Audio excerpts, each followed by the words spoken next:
नमस्कार दोस्तों, competition genius world centre में आपका स्वागत है।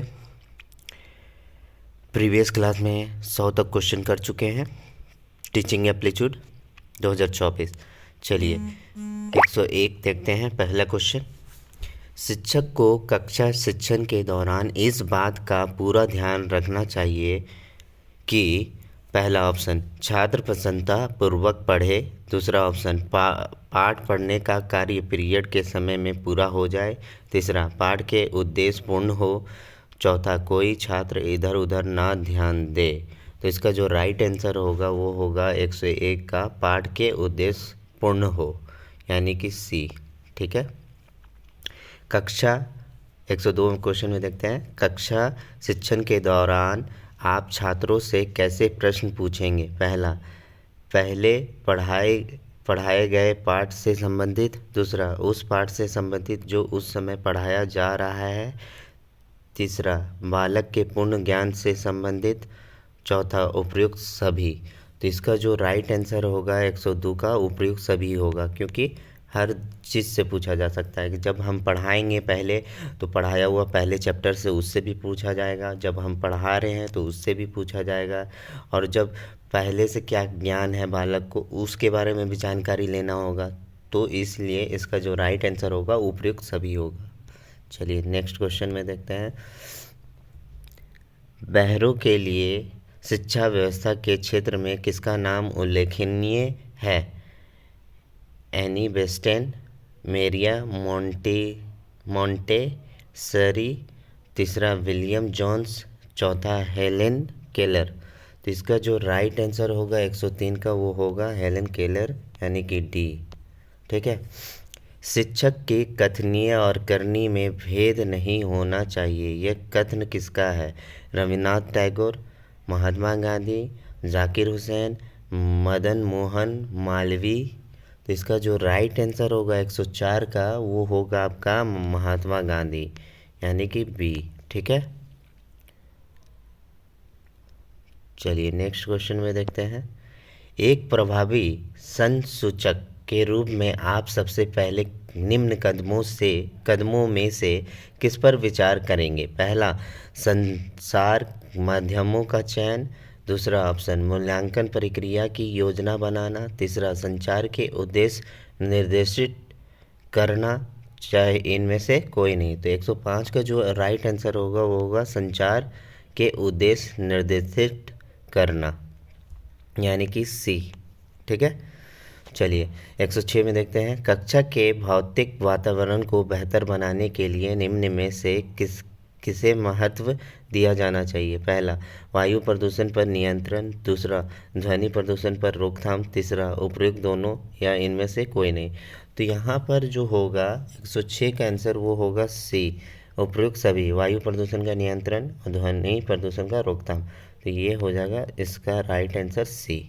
चलिए नेक्स्ट क्वेश्चन देखते हैं, कारगर शिक्षण कुल मिलाकर किस पर प्रकार्य है। पहला, अध्यापक की विद्वता या अध्यापक की ईमानदारी, तीसरा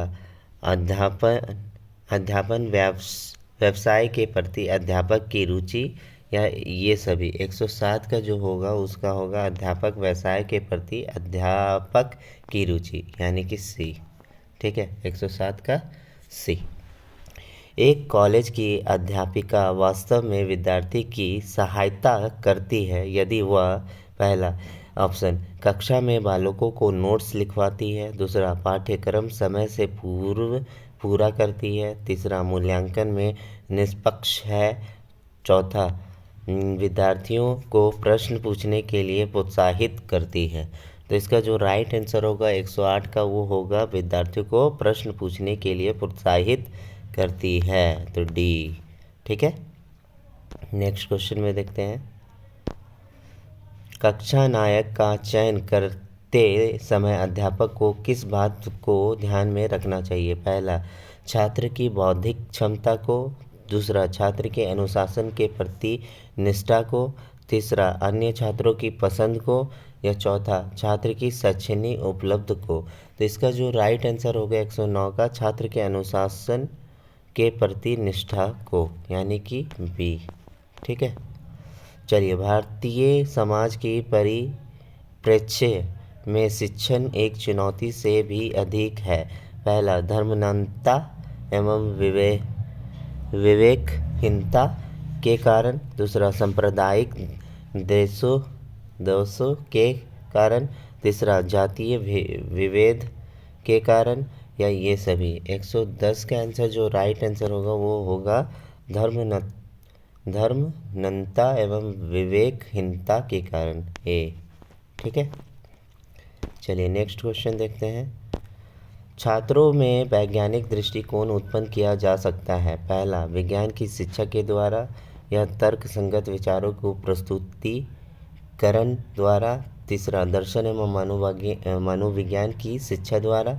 ये सभी। 111 का जो होगा राइट आंसर, तर्क संगत विचारों के प्रस्तुतिकरण द्वारा, यानी कि बी। ठीक है। चलिए नेक्स्ट देखते हैं। अध्यापक को निम्न में से किससे महत्व देना चाहिए। पहला, प्रधानाचार्य से अच्छे संबंध बनाता है या कक्षा में संपन्न भाव से शिक्षण करना। तीसरा, छात्रों के भविष्य को लेकर चिंतित रहना, या इनमें से कोई नहीं। तो 112 का जो आंसर होगा वो होगा बी, कक्षा में संपन्न भाव से शिक्षण करना। ठीक है, क्योंकि यहाँ पर क्या बोला है कि कक्षा में जितने भी बच्चे हैं, जितने भी हैं, तो सबके लिए भाव एक समान होना चाहिए, है ना। जिसके चलते अध्यापक अपने बच्चों को देखना चाहते हैं कि सब बच्चे अच्छे से पढ़ रहे हैं कि नहीं। ठीक है। तो चलिए नेक्स्ट क्वेश्चन में देखते हैं। यदि किसी कक्षा में अधिकांश छात्र प्रायः उगते हुए पाए जाते हैं, तो यहाँ पर पहला ऑप्शन है कि छात्रों में कोई कमी हो सकती है, या कक्षा के भौतिक वातावरण में कोई कमी हो सकती है। तीसरा, शिक्षण में कोई कमी हो सकती है, या ये सभी। तो यहाँ पर 113 का जो आंसर होगा वो होगा ये सभी, क्योंकि इसमें सभी एक प्रकार के आ सकता है कि छात्रों में कुछ कमी हो, कक्षों के भौतिक वातावरण जो इन्वायरमेंट है, आवाज़ है, शोरगुल है, ये भी हो सकता है। ये हवा नहीं है, पंखा नहीं है, तो जिसकी वजह से अंधेरा है, तो उसमें भी कमी हो सकता है। और शिक्षण में कोई कमी हो सकती है, तो इसलिए इसका जो राइट आंसर होगा ये सभी होगा। ठीक है। चलिए, अच्छा शिक्षण प्रकार्य है। पहला, प्रधानाचार्य के अच्छे नेतृत्व का, या शिक्षण व्यवसाय के प्रति ईमानदारी और निष्ठा का, या शिक्षकों की विद्वता के उच्च स्तर का, या इनमें से कोई नहीं। तो 114 का जो राइट आंसर होगा वो होगा बी, यानी कि शिक्षण व्यवसाय के प्रति ईमानदारी और निष्ठा का। चलिए नेक्स्ट क्वेश्चन में देखते हैं। प्राइमरी स्तर पर छात्रों को मातृ भाषा के माध्यम से पढ़ाना होता है, क्योंकि इससे बच्चों को शिक्षा स्वाभाविक वातावरण में मिलती है, या इससे अध्यापक को अनुभवों को बांटने में सुविधा होती है, या उपयुक्त दोनों। तो 115 का जो आंसर होगा उपयुक्त दोनों होगा, क्योंकि ये दोनों चीज़ ज़रूरी है ना। तो सी हो जाएगा। क्या अभिभावकों को अपने बच्चों को गृह कार्य करवाने में सहयोग देना चाहिए। नहीं, बच्चों को गृह कार्य स्वयं करना चाहिए। नहीं, ये अभिभावकों पर अतिरिक्त बोझ है। या हाँ, इससे बच्चे गृह कार्य अवश्य करके लाएंगे। हाँ, इससे अभिभावकों को अपने बच्चे की प्रगति का पता चलता रहेगा। तो इसका जो राइट आंसर होगा 116 का वो होगा आपका डी, यानी कि हाँ, इससे अभिभावकों को अपने बच्चे की प्रगति का पता चलेगा। तो यानी कि डी आंसर होगा। ठीक है। चलिए नेक्स्ट क्वेश्चन देखते हैं।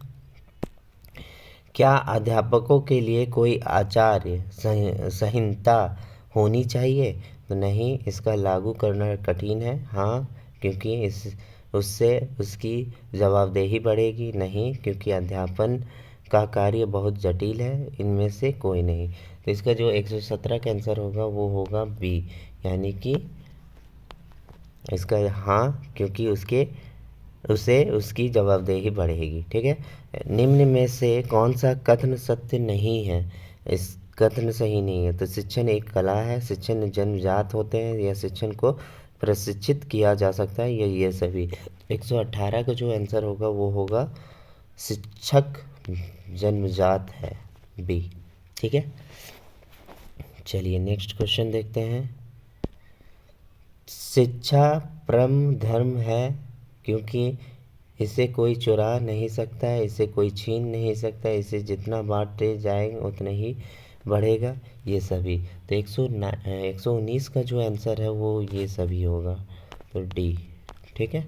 स्कूल के बाद अपने खाली समय में अध्यापक को क्या करना चाहिए? घर के काम में पत्नी का हाथ बटाना चाहिए, या स्वयं अध्ययन के द्वारा अपने विकास करना चाहिए, या दोस्त के साथ मौज मस्ती करना चाहिए, या ट्यूशन के द्वारा अपनी आय तथा ज्ञान को बढ़ाना चाहिए?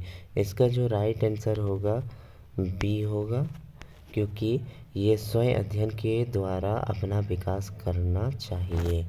तो उम्मीद करता हूँ कि वीडियो पसंद आया होगा, तो प्लीज़ लाइक करें, शेयर करें एंड सब्सक्राइब करना ना भूलें। Entrance exam 2024 B Ed. तो उम्मीद करता हूँ आपको इन्फॉर्मेशन वीडियो में मिला होगा, तो इसलिए आप वीडियो को सब्सक्राइब करें और बेहतर शिक्षा पाएँ। Thank you.